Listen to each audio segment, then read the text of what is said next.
بسم اللہ الرحمن الرحیم۔ حضرت ادریس علیہ السلام کے زمانے میں جب کہ انسانوں کی بدکاریاں اپنی انتہا کو پہنچ گئی تھیں، فرشتوں نے خدا کے حضور انسانوں کی بدعمالیوں کی شکایت کی تو جواب ملا انسان کو غصہ اور شہود تو ایسی چیزیں دی گئی ہیں کہ اگر تم کو مل جائیں تو تم بھی گناہوں میں ڈوب جاؤ۔ فرشتوں کو اپنے تقویٰ پر ناز تھا، انہوں نے کہا کہ ایسی چیزوں کے باوجود ہم گناہوں سے پاک رہیں گے۔ اللہ تعالیٰ نے فرمایا تم اپنی جماعت میں سے 2 نہایت متقی فرشتے منتخب کر لو، ہم یہ دونوں چیزیں انہیں دے دیتے ہیں، پھر دیکھ لیتے ہیں کہ وہ تقوی کی راہ سے بھٹکتے ہیں یا نہیں۔ چنانچہ ہاروت اور ماروت 2 تقوی شعار فرشتوں کا انتخاب ہوا۔ اللہ تعالیٰ نے انہیں بابل کے شہر میں اتار دیا کہ لوگوں کے درمیان عدل و انصاف سے فیصلے کریں، اور روزانہ شام کو اسم اعظم پڑھ کر آسمان پر آ جایا کریں۔ یہ دونوں 1 ماہ تک یوں ہی آتے جاتے رہے۔ زمین پر ان کے عدل و انصاف کا چرچا ہونے لگا۔ ایک دن ایک حسین و جمیل عورت جس کا نام برخت اور لقب زہرا تھا ان کے پاس آئی اور اپنے خاوند کے خلاف انصاف کی طلبگار ہوئی۔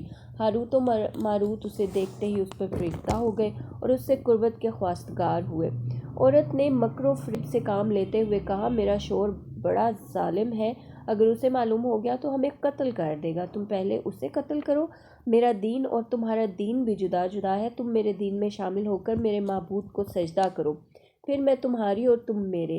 انہوں نے انکار کر دیا اور وہ بغیر کسی فیصلے کے واپس چلی گئی۔ لیکن ان دونوں کے دل میں عشق کی آگ ایسی بھڑکی کہ زہرا کے گھر پیغام بھیج دیا کہ ہمیں اپنے گھر آنے کی اجازت دے دو۔ اس نے اجازت دے دی تو یہ دونوں اس کے گھر پہنچ گئے۔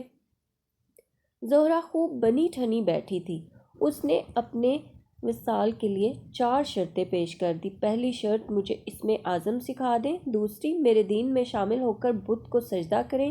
تیسری، میرے شوہر کو قتل کر دیں، اور چوتھی، میرے ساتھ شامل ہو کر شراب ارغوانی پئیں۔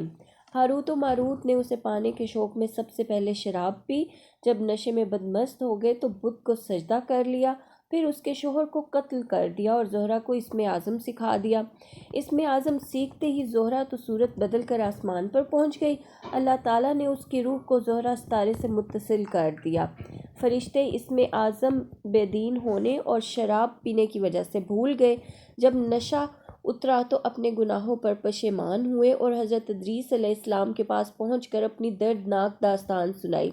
حضرت ادریس علیہ السلام نے ان کے حق میں دعائے مغفرت فرمائی۔ انہوں نے اپنی غلطیوں کا اعتراف کرتے ہوئے انسانوں کے حق میں دعا کی اور اللہ تعالیٰ سے بخشش کے خواستگار ہوئے۔ اللہ تعالیٰ نے حضرت ادریس علیہ السلام کو بذریعہ وحی اطلاع دی کہ یا تو یہ دونوں اپنی غلطیوں کی سزا دنیا میں ہی بھگت لیں یا آخرت کے دردناک عذاب سے دوچار ہوں۔ ہاروت و ماروت نے دنیا کی سزا کو ترجیح دی اور دونوں کو لوہے کی زنجیروں میں جکڑ کر بابل کے ایک کنویں میں الٹا لٹکا دیا گیا۔ اس کنویں میں آگ بھڑکی ہوئی ہے۔